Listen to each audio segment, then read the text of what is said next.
want to do MBA and take some work experience before getting into entrepreneurship. But my dad says that, you just take the degree and we'll start up with a business. But I think, I should take some work somewhere and get that confidence through which I can, take proper decisions. तो आपको ये कहने का क्या कारण है, आपके मन में क्यों आता है ऐसा? क्या कि मुझे पहले वर्क एक्सपीरियंस गेन करना चाहिए, मुझे बिजनेस करने से पहले। आपके फादर कहते हैं नहीं आप बिजनेस करिए। हाँ। शुरू में तो उनका भी कुछ कहने का कारण होगा ना। हाँ। तो आपका क्या कारण है? आपको ये शायद ना पता हो कि आपके पिताजी क्यों कह रहे हैं। हाँ। लेकिन आपको अपना तो पता होगा ना, आप क्यों कह रहे हैं, किस कारण से कहते हैं कि आपको पहले एक्सपीरियंस गेन करना चाहिए? क्योंकि मुझे लगता है कि में वो इतना ज्यादा कॉन्फिडेंस नहीं है, या फिर मैंने कोई गलत डिसीजन ले लिया तो लॉस हो जाएगा। हाँ, तो अब आपने सही जवाब दिया। I must say that you are being a very honest person. आपके अंदर विश्वास की, आत्मविश्वास की कमी है। हाँ। इसलिए आप एक बीच का रास्ता चुन रही हैं, मतलब एक आसान रास्ता चुन रही हैं। आपको शायद बुरा लगेगा, लेकिन आप अगर किसी वर्क एक्सपीरियंस के लिए जाएंगी ना, वहां भी फेल हो जाएंगी। क्यों? क्योंकि आपके अंदर विश्वास की कमी है।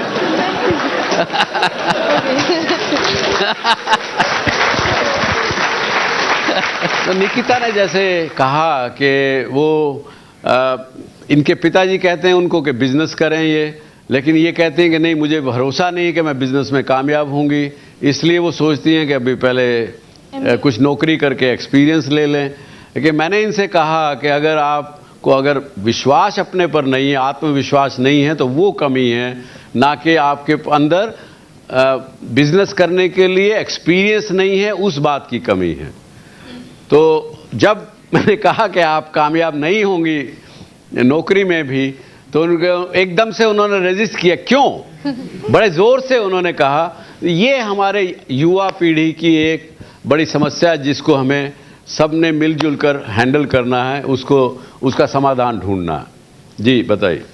सेल्फ कॉन्फिडेंस का प्रॉब्लम नहीं है, बट द थिंग इज कि मार्केट क्या है, एनालाइज एंड एवरीथिंग। नहीं, अभी देखिए, अब इतना तो हमारा एक्सपीरियंस से आप मान लीजिए, आपने खुद कहा आपके अंदर आत्मविश्वास की कमी है, इसी के लिए अब आप जो कह रहे हैं कि नहीं मेरे अंदर आत्मविश्वास की कमी नहीं है, ये लगभग सभी युवा पीढ़ी की ये समस्या है। जब आप चैलेंज होते हो, कोई चैलेंज करता है तो आप रिटेलिएट करते हो, नहीं मैं देखता हूं ये क्या बात है, तलवार निकाल के तैयार हो जाते हो मरने के लिए।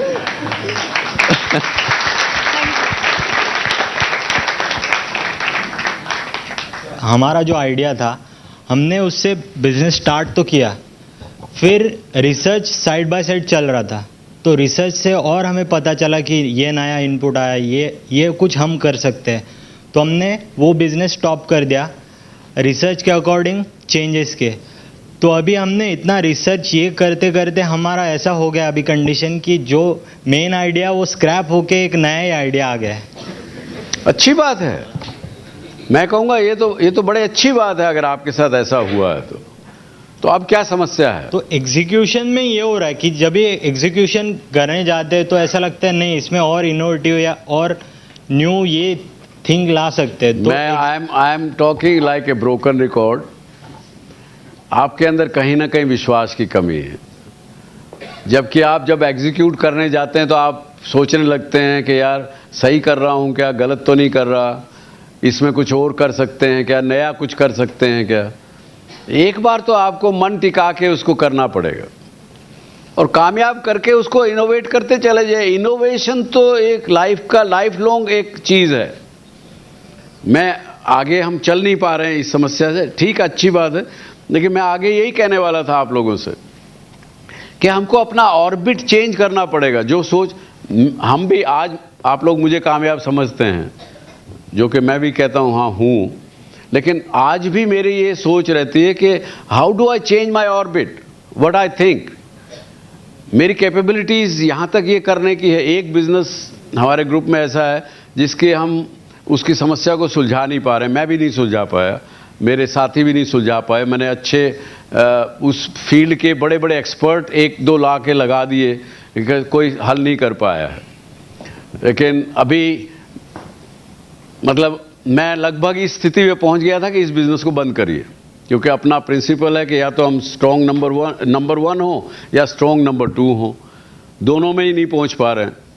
तो बिफोर मैं फाइनल डिसीजन लूं बंद करने का उसको, जिसमें मुझे कोई समस्या नहीं है, लेकिन वो करने से पहले मैंने किसी से बात की तो हमने कहा कि अपना थिंकिंग बदलो, इस बिजनेस का ऑर्बिट दूसरा क्या हो सकता है वो सोचो। वो अगर सोचेंगे तो शायद हम उलझ गए, क्योंकि मैंने अपनी लिमिटेशन बना ली खुद की हमने एक बाउंड्री बना ली कि जी मैं तो या तो नंबर 1 हूं या स्ट्रॉन्ग नंबर 2 हूं। ये मैंने अपनी लिमिटेशन अपने लिए खड़ी कर ली ना, अपने लिए दीवार खड़ी कर ली। क्यों ना मैं नंबर 1 के भी 50 कदम आगे हूं, इस इंडस्ट्री को पूरा रीडिफाइन करूं, जिससे कि बाद में आने वाले लोग मेरे को फॉलो करेंगे, ये ऐसे ऐसे हुआ था, ये नया ही हो गया। तो ऑर्बिट शिफ्टिंग का नाम दे दिया, जिसके बारे में हम कई देर चर्चा कर सकते हैं। तो ये चीज़ आपके ऊपर लागू होती है कि आप जो ऑर्बिट शिफ्टिंग की बात करेंगे या उसमें इनोवेशन करने की बात करेंगे, वो ऑनगोइंग प्रोसेस है। एक बार आप मन टिका के उस बिजनेस को शुरू करिए। Thank you sir.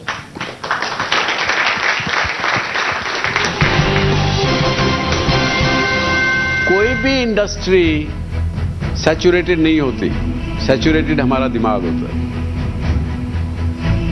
ये एक बात को गांठ मान लीजिएगा। इसी तरह से चैलेंजर के लिए कोई बाउंड्रीज नहीं होती। बेस्ट प्रोडक्ट एग्जिस्टिंग है, वो छोड़ दीजिए, वो है, लेकिन उस प्रोडक्ट से कौन सी नीड ऐसी कस्टमर की है जो पूरी नहीं हो रही है, वो ढूंढता है।